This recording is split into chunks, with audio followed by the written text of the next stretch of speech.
And so I said the undemocratic situation drives people to court.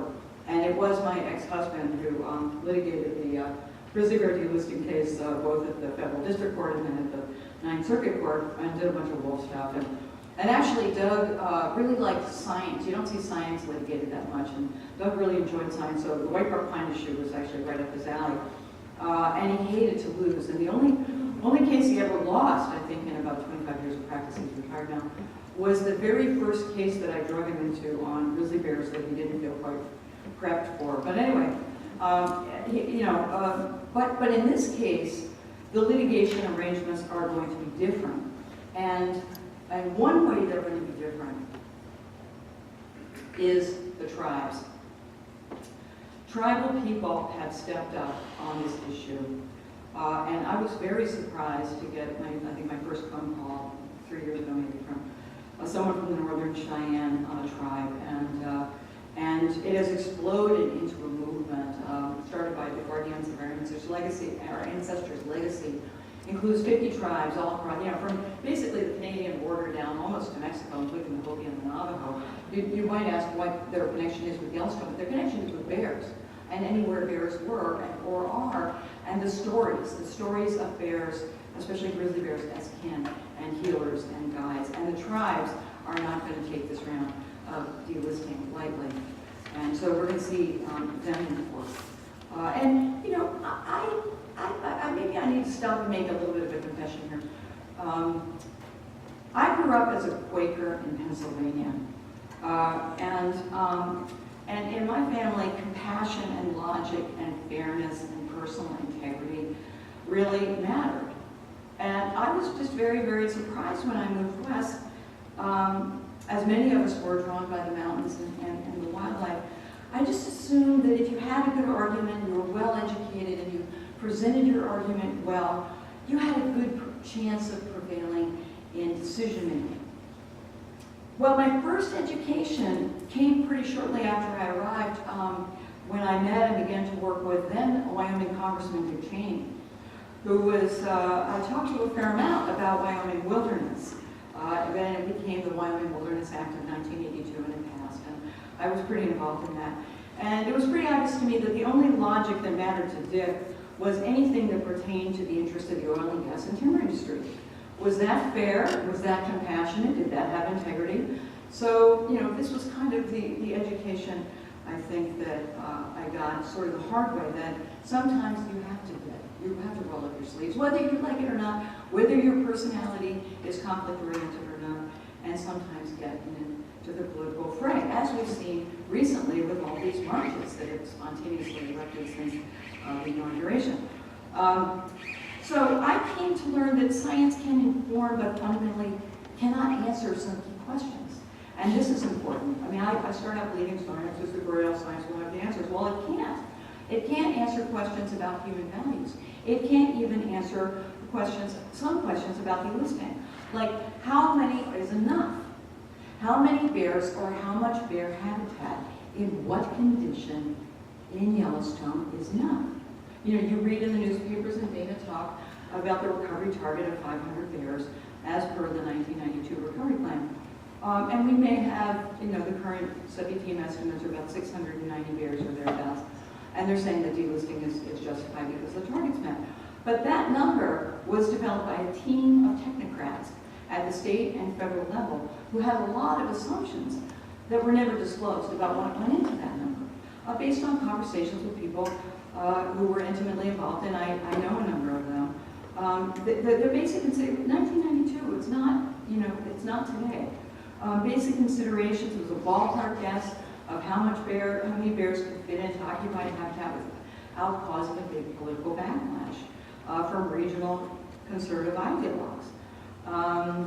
And there was essentially zero consideration in the entire recovery plan in 1992, which is still the current recovery plan, to future effects of environmental change, most especially climate change. It said nothing, virtually nothing, about climate change, which has turned out to be a very, very big deal. And managers by their nature and agencies and institutions often employ, and they did in this case, time frames that were very, very short. enormous given the longevity of bears. They can live to their mid-20s or so. So there were lots of assumptions about public opinion that were never given any kind of rigorous assessment. There was never any rigorous public survey of what people thought, or in-depth workshops with local people as bears began to expand. I had this long conversation with the state of Montana Game and Fish guys about let's have some local workshops at the edge of where bears are beginning to expand to the west, into the Centennials and the Bradleys, so that we can get a better read on where people are, what they think, what their attitudes are, what their values are, what they might be willing to do, whether it's garbage, electric fence around beehives, what have you. It never happened. And it seemed to me a very sort of basic and important challenge, and also an important part of the democratic process, I thought. So up until the 1990s, I got a fair number, and so did some of my colleagues, of sort of what we call brown paper envelopes from anonymous agency folks, and hints about, hey, you guys might want to file a Freedom of Information Act request here, or try to get this data there. There was quite a conversation. In fact, I think, people said, where do you get your ideas, Louisa? And I said, I don't really think I've ever had an original idea. I think I got it from some agency person somewhere.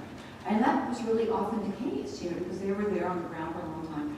And sometimes they just simply couldn't roll the boulders uphill to get the institutions to change. And so they needed outside pressure. And dragon waving, which I sort of unwittingly kind of became. But today, the high-level managers, in my view, have become ever more ruthless and efficient in rooting out internal dissent in the name of anti-science and anti-law agendas than ever before.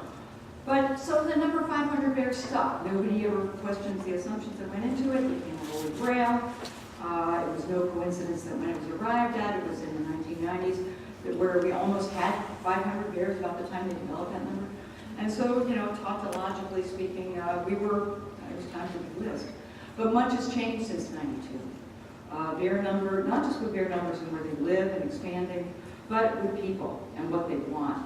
And study after study in places like the Great Yellowstone, but also around Glacier and also around here, these ecosystems have gone through an economic transformation, with tourism as the #1 industry in many places, as well as footloose businesses that can be worked out of anywhere.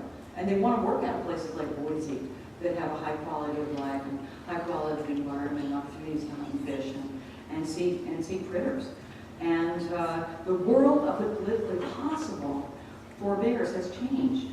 If you're thinking about people who live now in Victor and Driggs, west of Yellowstone Park in eastern Idaho, maybe it hasn't changed so much for bush otter or Mike Crapo, but it's changed for people who live here. And in some ways, the world has become a much more benign place for bears, as more people are careful about garbage and the like. The sport hunt was stopped in 1975, and that helped.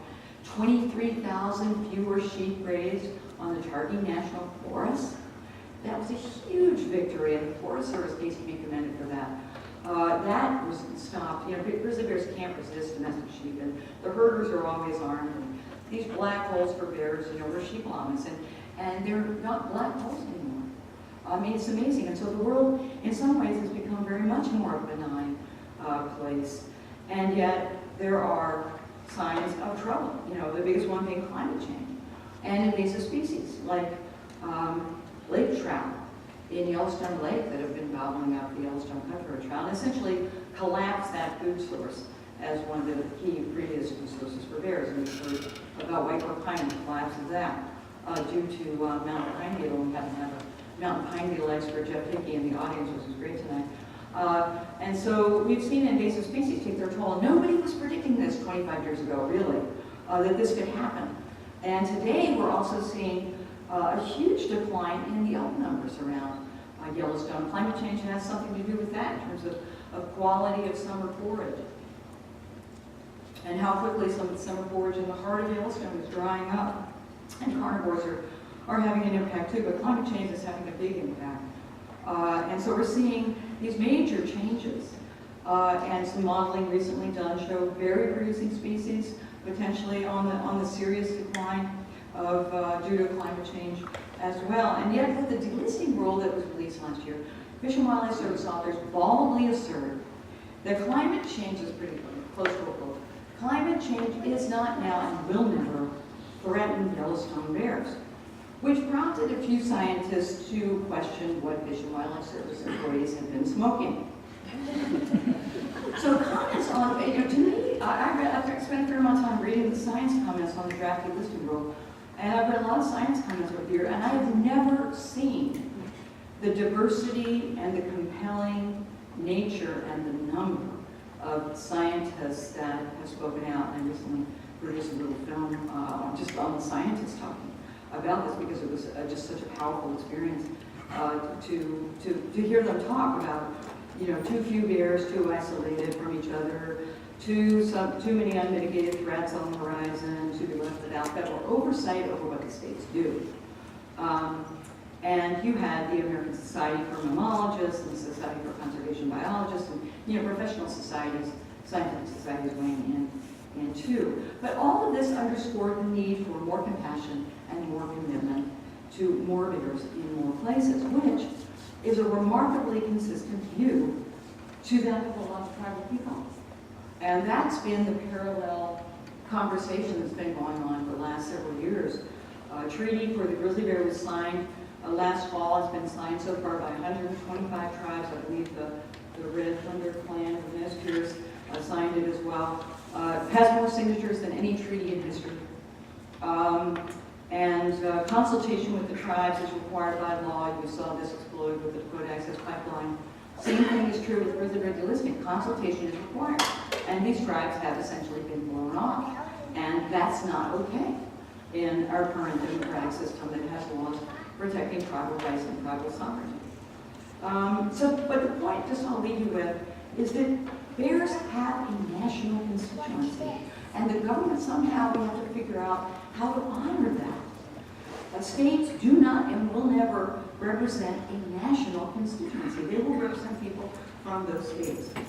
So aside from all the scientific and legal reasons bears should stay protected, we have to find a way to keep giving the national public a voice. And right now, that's ESA protections. Maybe we need a different set of laws, like the Ball Legal Protection Act. There are other models out there. But I think within each new generation, and I see younger people here tonight, and it's great, we have to continue to transform our relationships, not only with grizzly bears, but with each other, to create, I think, an inclusive space that accommodates multiple perspectives and values.